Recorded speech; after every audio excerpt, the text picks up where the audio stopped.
네, 오늘 제목을 번복되지 않는 부르심이라고 정해 보았습니다. 문단은요, 세 문단으로 나누며 25절부터 27절까지는 때가 되면 회복시키시는 은혜에 대해서, 그리고 28절에서 32절은 하나님의 긍휼로 받은 은혜에 대해서, 그리고 33절에서 36절까지는 헤아릴 수 없는 하나님의 지혜에 대해서 기록되어 있습니다. 먼저 첫째 문단 25절에서 27절까지, 여기에서는 때가 되면 이스라엘을 다시 회복시키시는 하나님의 은혜를 볼 수 있습니다. 우리 25절 말씀 함께 다시 한번 읽어볼까요? 시작. 형제들이여, 나는 여러분이 이 비밀에 대해 알기를 바랍니다. 이것은 여러분이 스스로 지혜 있다고 생각하지 못하게 하려는 것입니다. 이 비밀은 이방 사람의 충만한 수가 들어오기까지 이스라엘 가운데 일부가 완악하게 됐다는 것입니다. 사도 바울은 하나님의 비밀에 대해서 이야기하고 있습니다. 역사가 진행되는 구조를 볼 때 이방인들은 복음을 받아들여서 구원의 영역에 들어왔지만 유대인들은 오히려 복음을 거부함으로 이제 그들은 끝이 난 것처럼 보였습니다. 하지만 하나님의 섭리에는 반전이 계속 일어납니다. 그러므로 이방인들이 구원의 영역 안에 들어왔다고 스스로 안일하게 생각하고 지혜 있다 생각하며 교만하지 말라고 전합니다. 왜냐하면 이방인의 충만한 수가 들어오기까지 유대인의 일부만이 완악해졌고 결국 유대인들이 구원의 반역 안으로 들어오는 시점이 오게 되기 때문입니다. 이렇게 사도 바울이 확신할 수 있는 이유는 예수 그리스도의 십자가의 사건이 하나님의 놀라운 반전의 사건이 되기 때문입니다. 십자가에서 죽으신 그리스도께서 패배하신 것처럼 보였지만 패배하신 것이 아니라 오히려 3일 만에 부활하심으로 사망 권세를 이기셨습니다. 이처럼 이런 반전의 역사가 하나님의 나라의 역사이기 때문입니다. 이 말씀을 통해서 우리에게도 말씀하십니다. 공동체 안에서 나 자신을 스스로 지혜롭게 여기지 말라고 하십니다. 또한 영적 자만심에 빠지지 말고 성도들을 교만한 마음과 업신여기는 태도로 대하지 말며 서로를 존중하며 항상 나보다 남을 낮게 여기라고 권면하십니다. 저와 여러분이 항상 겸손한 마음으로 그리스도의 몸된 교회를 한 마음으로 세워나가길 소망합니다. 이 시간 26절에서 27절 말씀도 함께 읽어보겠습니다. 시작. 그리하여 온 이스라엘이 구원을 받게 될 것입니다. 기록되기를 구원자가 시온에서 나와 야곱에게서 경건치 않은 것을 제거하실 것이다. 이것은 그들과 맺은 내 언약이니 내가 그들의 죄를 없애버릴 때 이루어질 것이다 라고 한 것과 같습니다. 결국에는 온 이스라엘이 구원을 받는다는 사실이 예언되어 있다고 이사야 59장 20절 21절을 인용해 전합니다. 그리고 이 언약은 하나님께서 직접 유대인들과 맺으셨다는 것입니다. 여기서 구원자는 히브리어로 고엘인데요. 의미는 누군가가 빚져 있는데 다른 사람이 대신 값을 지불하고 온전하게 회복한다는 개념이 담겨 있습니다. 이것은 예수님께서 십자가 위에서 그분의 보배로운 피를 흘리심으로 우리가 지불해야 하는 그 죄값을 대신 다 지불해 주셨습니다. 그렇게 함으로써 우리의 죄의 문제를 다 해결해 주시는 구속자가 되셨다라는 의미입니다. 하나님께서 유대인들에게 맺으신 그 언약은 결코 변하지 않으십니다. 죄로 인해 인간과 하나님과의 관계가 끊어졌음에도 하나님은 회복을 선택하셨고 그 통로로 한 사람, 한 민족을 선택하셨습니다. 그리고 그와 언약을 맺으셨습니다. 인간의 불성실로 인해 언약이 파기되었지만 하나님은 변함없이 그 자리에 계셨고 당신의 계획을 밀고 나가셨습니다. 바울은 그 언약의 상대가 바로 유대인임을 강조하면서 하나님을 의심하지 말고 그분께 돌아오라고 권면합니다. 이런 신실하신 하나님께 돌아올 때에 회복시키시는 하나님의 은혜를 풍성히 경험하게 될 것입니다. 죄인인 우리는 부족하고 희망이 없는 존재입니다. 그럼에도 하나님의 선택은 여전히 유효합니다. 포기하지 않으셨습니다. 하나님의 약속은 변함이 없으십니다. 저와 여러분도 회복을 선택하신 하나님의 품으로 돌아와 하나님의 약속을 온전히 누려받기를 소망합니다. 두 번째 단락 28절에서 32절은 하나님의 긍휼로 받은 구원에 대해서 말해줍니다. 28절 말씀 한번 같이 읽어볼까요? 시작. 복음의 관점에서 보면 그들은 여러분으로 인해 원수가 된 사람들이지만 선택의 관점에서 보면 그들은 조상들로 인해 사랑을 받은 사람입니다. 이 말씀은 복음을 중심에 놓고 이방인과 유대인의 상황이 서로 대치하고 있음을 설명합니다. 유대인은 복음을 거절해 버려지고 이방인은 복음을 믿어 세워진 것입니다. 그러나 선택적 관점에서 보면 아브라함에게 주어진 약속으로 말미암아 유대인들은 사랑받은 사람들입니다. 제가 29절 말씀 읽어보겠습니다. 하나님의 은사와 부르심은 번복될 수 없습니다. 여기서 은사와 부르심이 나오는데요.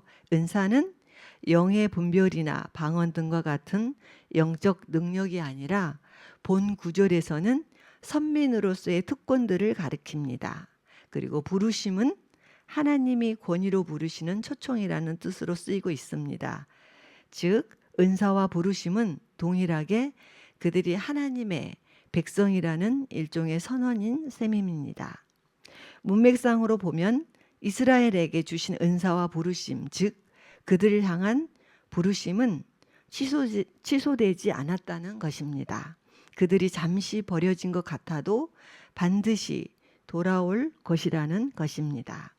그래서 바울이 여기에서 강조하려는 것은 하나님의 약속이 가지는 신실성과 절대성입니다. 즉 하나님의 약속은 번복되지 않는다는 것입니다. 우리는 내 자신이 스스로 선택한 것, 결정한 것까지도 다시 무르고 싶을 때가 있습니다. 이혼한 가정들이 참 많습니다. 다 이유가 있겠지만 깨어진 가정만 보더라도 내가 결정한 것을 무르고 싶을 때가 많음을 볼 수 있습니다. 그러나 하나님은 절대로 번복하지 않으십니다. 영원하신 하나님, 영원토록 일관되신 하나님은 그분의 성품상, 그분의 본성상 무르시거나 번복하거나 포기하실 수가 없는 분이십니다. 저와 여러분을 이 중국 땅에 보내신 것도 하나님의 부르심입니다. 그리고 지금 내가 처해 있는 상황도 결코 실수나 실패가 아니고 하나님의 부르심 가운데 있습니다. 그러므로 하나님이 포기하지 않으셨기에 내가 먼저 포기하려고 하는 것은 잘못된 선택입니다. 유대인들처럼 하나님의 구원의 영역 밖으로 벗어난 것처럼 지금 힘들고 지치고 혹독한 시간을 보내고 있다 할지라도 부르심을 번복하지 않으시는 하나님, 변치 않으시는 하나님을 신뢰하며 믿음으로 나아갈 때에 우리를 끝까지 인도해 주시리라 확신합니다. 부르심에는 분명한 목적이 있습니다.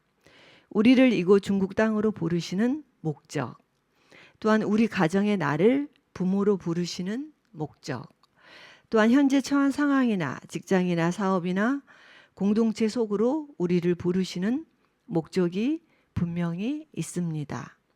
그러므로 저와 여러분 마음속에 제가 방금 읽었던 29절 말씀, 하나님의 은사와 부르심은 번복될 수 없습니다. 는 이 말씀이 견고히 뿌리내려 인내함으로 큰 결실이 맺기를 소망합니다. 30절과 31절 말씀 같이 읽어보겠습니다. 한때는 여러분이 하나님께 순종하지 않았으나 지금은 이스라엘의 불순종으로 긍휼히 여김을 받았습니다.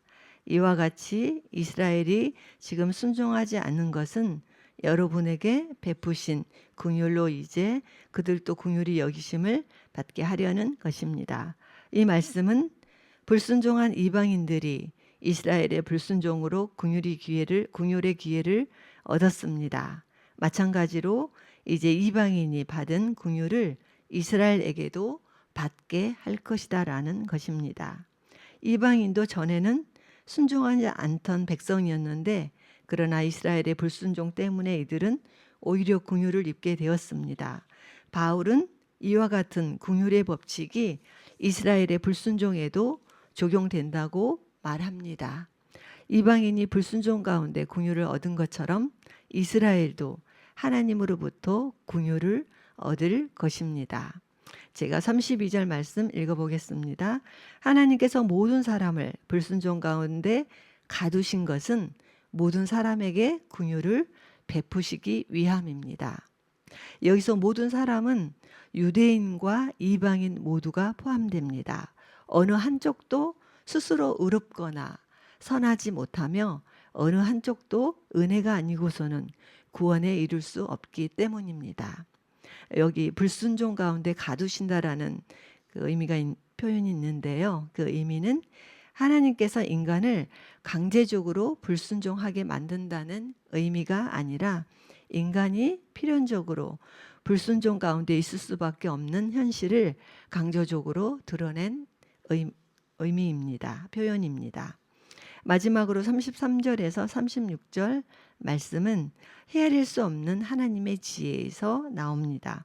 33절 한번 읽어보겠습니다. 깊도다 하나님의 부요와 지혜와 지식이여 그분의 판단은 헤아릴 수 없으며 그분의 길은 찾아낼 수 없도다. 모든 것을 통달하시는 하나님의 지혜와 지식의 풍성함 속에서 죄인들이 허물을 용서받아 의인이 되며 불순종하던 민족들이 긍휼을 입어 모든 이스라엘의 구원에 동참하게 할 수 있게 된 것은 참으로 놀라운 하나님의 지혜입니다. 인간이 도저히 이해할 수 없는 하나님의 지식과 지혜, 그 깊이와 넓이를 인간은 결코 헤아릴 수 없습니다. 바울은 하나님의 풍성한 지식과 지혜를 찬양합니다. 모든 만물이 주에게서 나오고 주로 말미암고 주에게로 돌아간다고 고백하며 하나님께 영광을 돌렸습니다. 우리 삶에도 깊고 풍요로운 하나님의 지식과 지혜가 필요합니다. 살다 보면 이 세상의 지혜와 지식으로는 도저히 해결할 수 없는 불가능한 일들을 마주하게 됩니다. 그럴 때마다 우리에게는 떠오르는 하나님의 약속이 있습니다. 야고보서 1장 5절 말씀 제가 읽어보겠습니다. 여러분 가운데 누구든지 지혜가 부족하면 모든 사람에게 후히 주시고 꾸짖지 않으시는 하나님께 구하십시오. 그러면 주실 것입니다. 이 약속을 신뢰하며 기도하면 우리 실제 삶 속에서 하나님의 지혜와 지식을 풍성히 경험하게 됩니다. 저는 육신의 아픔을 놓고 간절히 기도할 때마다 하나님의 능력, 하나님의 지혜, 하나님의 지식으로 치료해 주심을 종종 경험합니다. 내가 이해할 수 없는 놀라운 지혜, 내가 경험해 보지 못한 신기한 지혜, 이런 하나님의 놀라운 지혜들이 우리 모두에게 그리고 우리 공동체 가운데 그리고 각 가정 가운데 우리 자녀들 가운데 풍성히 부어지기를 소망합니다. 특별히 지혜 중에서도 우리에게 가장 시급하게 필요한 지혜는 날마다 찾아오는 죄들을 민감히 깨닫게 되는 지혜입니다. 그리고 그 죄와 싸워 이길 수 있는 지혜입니다. 거룩한 하나님의 자녀로 살아가기 위해 충만한 지혜가 부어지기를 간절히 소망합니다.